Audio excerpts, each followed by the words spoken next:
qabiyyeen kun uumamutu irraa eegama ture.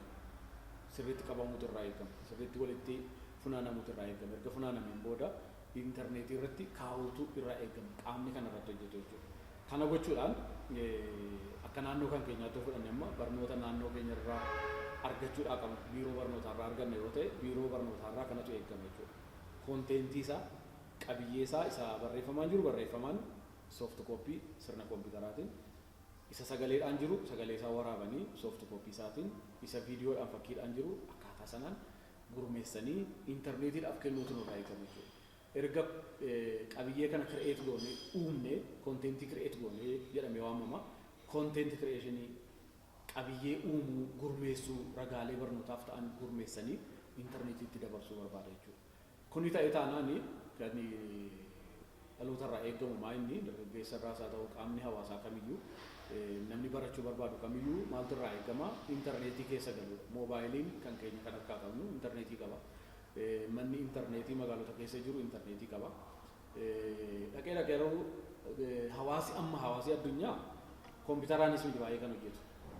Laaptooppiidhaanis miti baay'ee kan hojjetu. Teknooloojiin quunnamtiif odeeffannoo kan jedhamu ICT kan jedhamu kun hawaasa baadiyyaa hunda bira akkaataan ittiin gahuu danda'u moobaayilii harkaan qabannee deemuu kana jechuudha. Dur silkiin magaalota keessatti amma bilbilli yoo wadaroodhaan keebiliidhaan yoo harkifame malee silkii argachuun hin danda'amu ture. Amma isa sana qaxxaamuraan bira dabarree jira. Namni kan irraa eegamu akkuma raadiyoo baatee deemu sana silkii bitatee deemudha kan irraa eegamu. Malee wadaroo harkisuun magaalaa keessattis baadiyyaa keessattis nurraa eegamu jechuudha. Osoo ta'e akka durii osoo ta'e amma silkii argachuudhaaf bilbila argachuudhaaf gandoota baadiyyaa hunda keessatti wadaroo harkisuutu keebilii harkisuutu nurraa eegama ture. Akkasumatti garuu silkii argachuudhaaf moobaayilii gahaa ta'ee jira jechuudha. Ammas addunyaan garamitti ce'ee jira. Waa dubbisuudhaaf yookaan barreessuudhaaf sirna elektirooniksiidhaan dubbisuu, barreessuu, dhagahuu, sagalee ofii dhageessisuu, viidiyoo arguu, viidiyoo ofii agarsiisuu silkii irratti dhufee jira jechuudha. Silkii fi silkii irratti dhufee jira jechuudha. Garasitti ce'ee jira. Waan elektirooniksiidha jedhamu, waan intarneetiidhaan hojjetamu, waan kompiitaraan hojjetamu hundasaa gara moobaayiliitti ce'ee jira jechuudha. Garaagarummaa baay'een qaba. Inni kompiitaraan hojjetamuu fi inni moobaayiliidhaan hojjetamu gar tokkotti dhufee jira. Moobaayiliidhaan hojjechuun hin danda'amu jechuudha. Kompiitara minjaala irra keenyu, teebilii irra keenyu isa guddaa sana baannee biirootti socho'uun nurraan eegamu. Laaptooppii dugdatti baannee deemuun nurraan eegamu. Silkiidhuma kiisii keessa galchuun waan hunda hojjechuun hin danda'amu. Waan kompiitarri hojjetu hundasaa hojjechuun hin danda'amu. Barnootis egaa maalitti cehee jira amma? Toora irratti cehee jira. Gara toora irraatti dhufee jira barnoota kan jedhamu. Online learning toora irratti barachuu. Toora irra kan jedhamu kun weebsaayitii qaama barnoota kennu sanarraa weebsaayitii qabaata. Marsariitii qabaata. Marsariitii sanarraa barachuun hin danda'ama. YouTube irraa barachuun hin danda'ama. Google irraa barachuun hin danda'ama. Mata dureema irratti odeeffannoo barbaannu yookaan barnoota barbaannu sana intarneetiidhaaf kennuutu nurraa eegama jechuudha. Kana gochuudhaan barnooti dirqama akka daree keessa galu gochuun nurraa eegamu jechuudha. Barataan dirqama gara kilaasruumii gara daree akka deemu mana barnootaa yoo deeme malee barnoota argatu kan jedhamu jiraachuu hin danda'u jechuudha. Haa ta'uti garuu maaltu namarraa eegama yookaan barataarraa eegama? Moobaayilii qabaachuun baay'ee barbaachisaadha. Hawaasa hundaaf jechuudha. Baanka akkaawuntii lakkoofsa herregaa baankii dhaqanii buukii baafachuun baay'ee murteessaadha, barbaachisaadha. Fuuldurumaaf jechuudha. Maaliif sirni diinagdee diijitaal ikoonomii kan jedhamutti diinagdee diijitaalawaa jedhamee kan waamamutti garasitti deemaa jira. Addunyaan garas gahee jira. Kan keenyas biyyi kan keenyas garasitti karoorfattee jirti. Akka biyyaattis karoorri jiru kan agarsiisa. Diijitaal ikoonomii kan agarsiisa. Sana keessatti hawaasi ani marginalize ta'ee hin jira. Ani cinaatti dhiibbamee hin jira. Kan jedhu jiraachuun qabu jechuudha. Harka isaa keessadha carraan kan jiru. Gama mootummaatiin kan eegamu telekoom infraastiraakcharii bu'uuraalee telekominikeeshinii bakka hundaan ga'uudha. Humna akka qabaatu taasisuudha. Sanaan ala kan jiru garuu abbaa bira jira jechuudha. Hawaasa bira jira jechuudha inni. Moobaayila isaa baanka akkaawuntii isaa baafate yeroo hunda of qopheessu. Sanaan booda diinagdee keessa galuun hin danda'ama. Barnoota keessa galuun hin danda'ama. Haala salphaa ta'een toora irratti intarneetii irraa barachuun akka danda'amutti baay'ee salphatee jira. Simplifaayid ta'ee dhiyaatee jira jechuudha. Akka naannoo Oromiyaattis akka biyyaattis haalli bu'uuraalee misoomaa teekinooloojii quunnamtii odeeffannoo jedhamu yookaan waliigala isaa teeleekoominikeeshinii infiraastraakchar jennee kan waamnu quubsaa miti ammaaf. Quubsaa miti hanqina qaba. Magaalotuma gurguddoo kan akka Adaamaa keessatti iyyuu akka barbaadametti intarneetii argachuun akka barbaadametti moobaayiliirraa tiraansaakshinii daddabarsii maallaqa adda addaa gaggeessuun ulfaataa. Magaalota Finfinneetti dhiyaatanii jiran keessattis Finfinneema keessa iyyuu ta'e iddoo qaba. Iddoon itti teleekoom infiraastraakchariin humna guddaa qabaatee akka barbaadanitti barnoota barbaadan argachuudhaaf kaffaltii fi bittaa barbaadan raawwachuudhaaf nama dandeessisu irratti hojjetamaa jira. Wanti jalqabame gaariidha.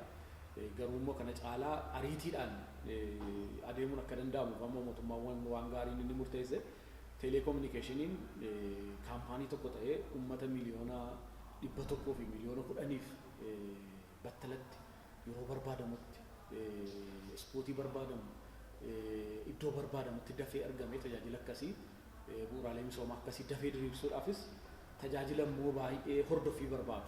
Yeroo hunda bira dhaabbatanii yeroo inni rakkoo uummate yeroo inni ibsaa dhabe yeroo wadaroon tokko karaa irratti kutamee citee hafe isa sana dafanii suphanii tajaajilatti deebisuun hordoffii cimaa barbaada. Humna namaa gahoome barbaada. Humna namaa immoo kaffaltii isaaf kennamuun quufee yeroo hunda uummata tajaajiluudhaaf saayikolojiidhaan sirriitti qophaa'ee of amansiisee sanaaf of qophii of taasise barbaada. Kana gochuudhaaf amma dhaabbanni tokko kaampaaniin tokko Itiyoo Teelekoomiin uummata miliyoona 100 miliyoona 10 cinaa dhaabbachuudhaaf rakkata. Kanaaf dhaabbileen addunyaa irratti dorgomaa ta'an teeleekoominikeeshinii hawaasa keessatti babal'isanii tajaajilli hawaasa biratti barbaadamu qulqullina barbaadamuun hawaasi argachuu akka danda'u taasisuu danda'an biyya keessa akka galan amma waamicha taasisee jira. Inni kun amma ulaagaan bahee fi ittiin madaalamaa jiru. Isa kamtu dhufee biyya kana keessatti hojjetaa kan jedhu erga ilaalameen booda sana keessa babal'achaa deemaa jechuudha. Hamma sanatti garuu hawaasa irraa kan eegamu inni moobaayila qabaachuu, akkaawuntii baankii yookaan herrega baankii banachuu, buukii sana qabachuun baay'ee barbaachisaadha. Yoo gaafatamedha mootummaan deebii kan kennu uummataaf. Gaafachuudhaaf immoo faayidaa isaa beekuun murteessaadha. Isa dursaa jechuudha. Faayidaa isaa beekuun waan harkatti qabaachuu qabnu sana harkatti qabaannee tajaajila dhabne sanarratti immoo gaaffii dhiyeessuu isa kan nurraa eegamu ammaaf. Wanti teeleekoominikeeshinii infiraastraakcharii wajjin wal qabatee jiru teeleen humna qabu kan jedhu wajjin wal qabatee kan jiru qulqullina hin qabu kan jedhu wajjin wal qabatee jiru gama mootummaatiin hojjetamaa waan jiru deebii argata. Gaafa inni deebii argatu nu harka hoo maaltu jira? Hawaasa harka hoo maaltu jira? Moobaayila harkaa qabaa? Herrega baankii harkaa qabaa? Walitti hidhamee teeleekoominikeeshinii wajjin bittaaf gurgurtaa e-commerce kan jedhamu toora irratti bituu gurguruu maallaqa baankii keessa jiru moobaayila ofiirraa sochoosuu barnoota isaa moobaayilii isaarraa barachuu barnoota gosa kamiyyuu addunyaa kanarraa barbaadee argachuu dhimma fayyaa isaa moobaayilii isaarra dubbisee of eeggannoo qaama isaatiif taasisuu qabu baasii kan biraatiif osoo hin taasifamin biyya alaatii qoricha naa bitii naa fidi jedhee osoo hin gaafatin hawaasa heelsii ta'e fayyaa isaa eeggachuu danda'u knowledge based ta'e beekumsa irratti odeeffannootu beekumsa ijaara. Beekumsa sana immoo kan argachuu dandeenyu maalirraayi odeeffannoo intarneetii irraa argannu sana. Kanaaf intarneetii wajjin walitti hidhamuudhaaf qophii taasisuutu nurraa eegama. Akka Oromiyaatti yoo jenne egaa kana fakkaata. Inni wanti biyya fakkaatu sun Oromiyaas hin fakkaata. Gama mootummaatiin waan gaariitu hojjetamaa jira. Hawaasis immoo akkaataa sanaan wantoota amma jenne kana moobaayilii isaa smaartifooniiwwan amma moobaayilii xixiqqaa akkasii osoo hin ta'in moobaayilii kan biraatti baasiin waan baay'ee irratti harcaasuu dandeessa. Inni kun garuu hawaasa fuulduratti ijaaramuudha waan ta'eef moobaayiliin nuti birannu smaartifoonii isa harkaan tuttuqamee hojjechuu danda'u isa immoo mul'isa isaa iskiriinii isaa gurguddaa ta'e yoo harkaa qabaate anytime gaafa infiraastraakchariin dhufu yeroo kamiyyuu gaafa bu'uuraaleen teeleekoominikeeshinii babal'atanii isa bira gahanii tajaajila qulqulluu argachuu waan baay'ee moobaayiliidhaan hojjechuu sagalee irra darbee waan baay'ee ittiin moobaayiliidhaan hojjechuu akka danda'amutti ijaaruu hin danda'amu jechuudha. Teekinooloojiin filannoo baay'ee namaa kenna. Waan gaariidhaaf teekinooloojii fayyadamuun hin danda'amu. Waan gadheedhaaf teekinooloojii fayyadamuun hin danda'amu. Amma teekinooloojiin quunnamtii odeeffannoo ICT kan jedhamu dhimma kompiitaraa dhimma moobaayilii yeroo kaasnu Moobaayilii isaa ta'u, kompiitarri isaa ta'u, laaptooppiiwwan meeshaaleen elektirooniksii adda addaa filannoo sii dhiyeessu. Diinagdee koo ittiin ijaarrachuuf sirna bittaaf gurgurtaa e-commerce keessa galuufan fayyadama yoo jette isaaf fayyadamuu dandeessa. Fayyaa koo beekumsa koo ijaarrachuun barbaada dhimma fayyaa koo irratti yoo jette isaaf fayyadamu. Barnootaan barbaada yoo jette barnootaan fayyadamu. Dhimmoota hawaasummaa, dhimmoota diinagdee kan birootiifan fayyadama yoo jette waan hundaaf fayyadamuu dandeessa jechuudha. Lakkin barbaadu waan gadheefan fayyadama yoo jette ittiin toorarra teesse Facebook irra ta'anii miidiyaa hawaasaa adda addaa irra ta'anii ittiin wal qeeqaa ooluu, wal arrabsaa ooluun, ittiin wal mormaa ooluun yeroo ofii gubuunis hin danda'ama jechuudha. So gadhummaan isaa maa inni wanti inni sii dhiyeessu waan ati barbaaddu qofa miti, waan ati hin barbaannes, waan araada adda addaa keessa si galchuu danda'us, suusii adda addaa keessa si galchuu danda'us, viidiyoo maatii kee hin fayyadne, siif hin fayyadne ilaalaa ooluu dandeessa intarneetii irra ooluu keetiin jechuudha.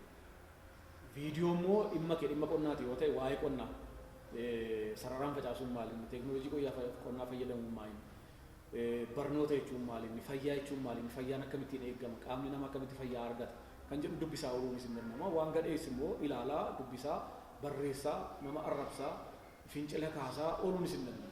Kanaaf isa nu balleessu irraa of eegaa, isa immoo faayidaa olaanaa, faayidaa guddaa teekinooloojiin kun teekinooloojii quunnamtiif odeeffannoo. Teekinooloojii yeroo gabaabaa keessatti diinagdee biyyoota tokko garmalee guddisee. Raadikaal cheenji kan jedhamu diinagdee waan baay'ee jijjiire. Amma Jaapaanii yoo fudhanne, Kooriyaa yoo fudhanne, Chaayinaa yoo fudhanne, Ameerikaa yoo fudhanne, Awuroopaas yoo fudhanne diinagdeen isaanii diinagdee akka kanaan durii konkolaataa, maashinii konkolaataa hojjechuu danda'u, industirii konkolaataa oomishuu danda'u, industirii meeshaalee adda addaa oomishuu danda'u osoo hin ta'in kaapitaala guddaa, maallaqa guddaa warri sochoosanii warreen sooftiweerii hojjetanii, warreen mosajjii misoomsuu danda'anii. Fakkeenyaaf akka addunyaatti yoo fudhanne immoo Microsoft kaampaanii jedhamu konkolaataa miti kan gurguru, mana ijaaree miti kan gurguru, raadiyoo hojjetee miti kan gurguru, televezyiinii hojjetee miti kan gurguru, elektiriksiitii hojjetee miti kan gurguru, haayidroo paawarii humna ibsaa maddisiisee miti kan gurguru. Addunyaa irratti garuu qabeenyaan tokkoffaarra jira. Nambar waanii abbaa qabeenyaa guddaa kan jedhamu addunyaa kana irratti abbaa qabeenyaa Maayikiroosooftiin hoogganudha.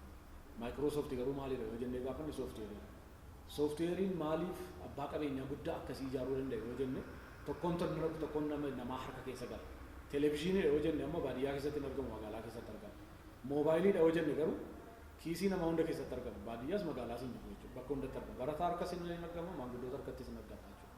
So garasitti cehuudhaaf abbootii qabeenyaa akkasiis boru horachuudhaaf har'a qophii nuti taasifnu, hubannoo nuti akka beekumsaatti bu'uura godhannee ijaarrachuu qabnu beekumsa isaa dubbisuudhaan, odeeffannoo walii jijjiiruudhaan akkasiin walii daddabarsuudhaan. Kanaaf teekinooloojiin kun qabeenya guddaadha qabu, diinagdee guddaadha addunyaa kanarratti biyyoota tokko keessatti uumee kan jiru. Isarraa fayyadamoo ta'uudhaaf har'a boru fayyadamaa ta'uudhaaf bakka amma Kooriyaan geesse, bakka amma Singaappoor geesse, Ameerikaan kan geesse, Chaayinaan kan geesse gahuudhaaf Indiyaa yoo fudhanne immoo Indiyaa sooftiweerii qofa oomishuudhaan biiliyoona 100 oliidha kan maddisiisan galii isaanii jechuudha. Dargaggeessi akkasii Oromiyaa keessatti uumamuutu irraa eegama, biyya kana keessatti uumamuutu irraa eegama.